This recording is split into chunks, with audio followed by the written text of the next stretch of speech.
Hello दोस्तों, हमारी government of India की रिपोर्ट में साफ साफ बोला गया है कि फाइनेंशियल ईयर 23-24 में हमारे देश की इकॉनमी 8.2% थी और 24-25 में ये और अच्छे होने की उम्मीद है। यानी दोस्तों हमारी सरकार ने हमें बिलीव दिलाया था कि भारत जो है वो सही और बढ़ रहा है, हमारी ग्रोथ रेट काफ़ी अच्छी हो रही है। लेकिन दोस्तों अभी लोकसभा के चुनाव हुए और परिणाम हमारे सामने हैं। दोस्तों भाजपा को इतने वोट नहीं मिले कि वो 14 के बाद पहली बार अपने दम पर सरकार बना पाए, मतलब क्लियर मेजॉरिटी नहीं मिली दोस्तों। और वही दोस्तों आपने देखा कि इंडिया गठबंधन को काफ़ी सारे सीट्स मिले। बीजेपी के वो गढ़ जहां से उन्हें प्रॉपर सीट मिलती थी वो नहीं मिल पाई। इसका रीज़न क्या है? इसका मेन रीज़न क्या है दोस्तों? गवर्नमेंट ऑलरेडी बोल रही है कि आंकड़ों के हिसाब से हम अच्छा काम कर रहे हैं, हमारी ग्रोथ रेट अच्छी है और हमने 8.2% ग्रोथ दिया है पिछले फाइनेंशियल ईयर में। और कई सारी एजेंसी ये बोल रही हैं कि 24-25 फाइनेंशियल ईयर में हमारी ग्रोथ रेट 7% पार करेगी। यानी अच्छा खासा माइलस्टोन है जो हम अचीव कर रहे हैं, बट जनता ने नकार क्यों दिया? इसके पीछे मेन रीजन क्या है दोस्तों? इसका मेन रीजन है अनएम्प्लॉयमेंट, और ये बात सरकार को माननी पड़ेगी।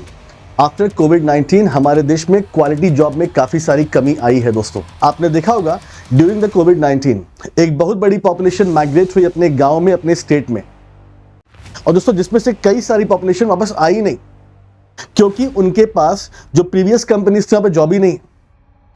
दोस्तों फॉर्मल जॉब में बहुत बड़ी कमी देखने को मिली है। सरकार ये बोलती है कि हमने स्टार्टअप किया है और हमारे देश में सेल्फ एम्प्लॉयमेंट बढ़ा है। जी हाँ, बढ़ा है।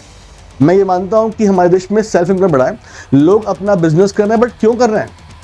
उसके पीछे रीजन क्या है दोस्तों? उसके पीछे पहला रीजन ये दोस्तों कि आपके मार्केट में जॉब ही नहीं है। जब किसी बंदे की जॉब जाती है उसे अपना घर चलकर कुछ काम करना पड़ता है, तो लोग सेल्फ एम्प्लॉयमेंट तो आएंगे ही। ये बात सरकार को समझनी चाहिए। आप स्टार्टअप की बात करते हैं, आपने मशीन लर्निंग की बात की, आपने एआई की बात की, लेकिन हमारे देश में ऐसी बहुत बड़ी पॉपुलेशन है जो बच्चे पढ़े सरकारी स्कूल्स में जिनके पास उतना संसाधन नहीं है कि वो इस तरह के स्किल को मैनेज कर पाए बिना गवर्नमेंट के सपोर्ट के। तो सबसे बड़ी दोस्तों दिक्कत यह है कि हमारे देश में फॉर्मल जॉब है ही नहीं है। और सुन लीजिए दोस्तों, 2022-23 में जो हमारा वर्कफोर्स है उसमें दोस्तों 18.5% ऐसी पॉपुलेशन है जिन्हें प्रॉपर काम करने सैलरी मिली ही नहीं। और दोस्तों ये ट्रेंड बढ़ता जा रहा है। सरकार को ये समझना पड़ेगा, ये ट्रेंड हमारे से बढ़ता रहा है। कंपनीज पब्लिक से काम करवा रही हैं, लेबर से काम करवा रही हैं और सैलरी नहीं दे रही हैं, बहाने बना रही हैं कि कोविड-19 के बाद प्रॉफिट नहीं हुआ है, हमें कुछ दिन वेट कर लो। दोस्तों इस तरह से बात लेबर सुनता है, उसके बाद क्या बीतेगी? सबको अपने घर चलाने हैं दोस्तों। तो एक तो आपने जॉब, क्वालिटी जॉब प्रमोट नहीं की, उसके बाद जो लोग जॉब पाए भी ऐसे से उनको सैलरी नहीं मिल रही है, और ये ट्रेंड कॉन्टिन्यूअस बढ़ता रहा है। 18.5% एक बड़ा अमाउंट दोस्तों होता है। हमारी गवर्नमेंट ऑफ इंडिया को ये भी समझना पड़ेगा। मैंने एक पॉइंट बोला था, कोविड-19 के बाद जो पॉपुलेशन अपने गाँव में, अपने स्टेट में माइग्रेट हुई थी, कई लोग गाँव से आए नहीं। दोस्तों एक रिपोर्ट है कि 2022-23 में हमारे देश में 100 लोग अगर काम कर रहे थे तो 46 लोग काम कर रहे थे गांव में एग्रीकल्चर में। यानी 100% में 46% वर्कफोर्स एक्टिवली इन्वॉल्व है एग्रीकल्चर में। दोस्तों एग्रीकल्चर में कोविड-19 से पहले जो नंबर्स थे अब बढ़ गए हैं। मतलब दोस्तों कोविड-19 से पहले दोस्तों हमारे देश में 40 लोग, 100 में 40 लोग काम करते थे एग्रीकल्चर में, जो 46 हो चुके हैं। दोस्तों अगर एग्रीकल्चर में संख्या बढ़ेगी तो यहां पे डिसगाइज्ड अनएम्प्लॉयमेंट आएगा। ऐसा अनएम्प्लॉयमेंट दिखता नहीं है, क्योंकि दोस्तों जब 46 लेबर होंगे, सोचिए ना, तो काम करने वाले ज्यादा हैं। और वैसे भी एग्रीकल्चर सबसे लोएस्ट पेइंग जॉब होती है।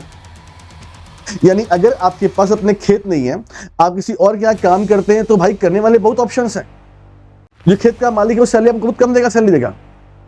तो एग्रीकल्चर सेक्टर में दोस्तों लेबर्स ज्यादा हो गए हैं, उन्हें क्वालिटी जॉब मिल नहीं रही है। दैट्स वाई लेबर जो काम करते हैं खेतों में उनकी सैलरी काफी गिरी है दोस्तों। आप एक बार ध्यान रखिए वो कौन से स्टेट हैं, वो कौन से पार्ट हैं जहां पर दोस्तों बीजेपी हारी है, जो बड़े स्टेट हैं। मैं यहां बात कर रहा हूं महाराष्ट्र की, उत्तर प्रदेश की और कर्नाटक की। दोस्तों महाराष्ट्र में ईस्ट महाराष्ट्र, कर्नाटक में नॉर्थ कर्नाटका और उत्तर प्रदेश में ईस्टर्न उत्तर प्रदेश। दोस्तों ये हमारे देश के वो पार्ट हैं दोस्तों जहां पे सबसे ज्यादा पुअर लोग रहते हैं, जहां पर आज भी प्रॉपर डेवलपमेंट नहीं हुआ है। और दोस्तों इन्हीं सेक्शन में इस बार जो हमारी गवर्नमेंट थी प्रेजेंट, उसको वोट सबसे कम मिले। आप काउंट कर लीजिए।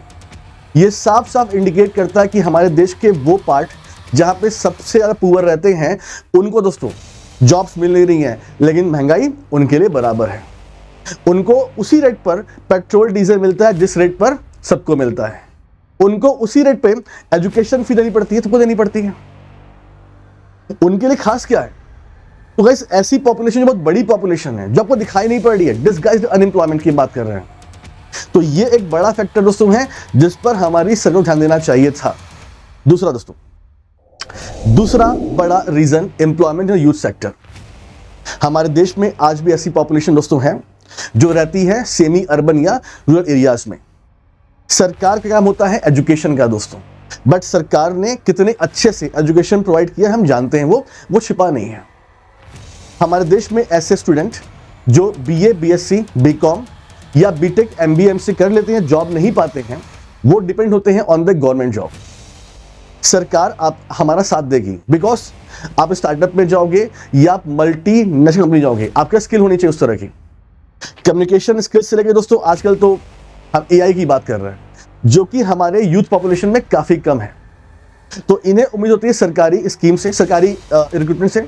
लेकिन दोस्तों आपने हर साल सरकारी रिक्रूटमेंट कम किया है, हर साल कम किया दोस्तों। एक बहुत बड़ा युवा वर्ग है दोस्तों जो इससे नाराज था, जिसने वोट नहीं दिया हमारी गवर्नमेंट को, क्योंकि उसके पास जॉब्स नहीं थी।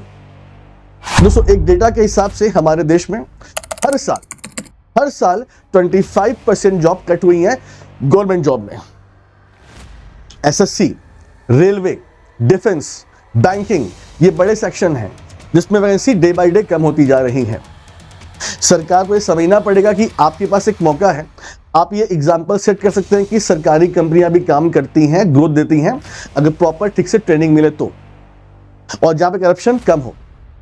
तो अगर ये आपको चुना गया तो ये आपका डिसीजन है, ये करना आपको है और ये करवाना आपको है।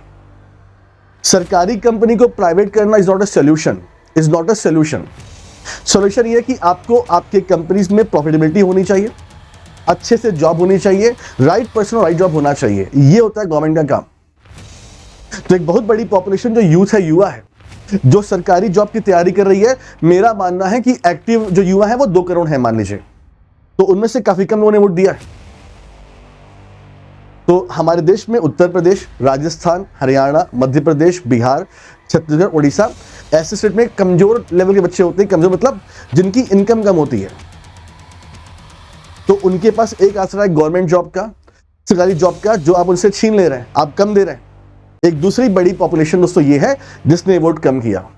तो आगे जो भी सरकार बने, तो मेरा ये मानना है दोस्तों, आप जीडीपी कितनी अच्छी कर लो, आप लाख बोल लो कि भाई हमने ऐसा काम किया है, हमने मतलब लोगों का लिविंग ऑफ स्टैंडर्ड बढ़ाया है, लेकिन जब आप बेसिक की बात नहीं करेंगे, आप क्वालिटी जॉब की बात नहीं करेंगे, फॉर्मल जॉब की बात नहीं करेंगे, आप सरकारी जॉब की बात नहीं करेंगे, तो ऐसे दिक्कत होती रहेगी सबको। और ये जेन्युइन बात है, इसमें कोई ऐसी बात नहीं।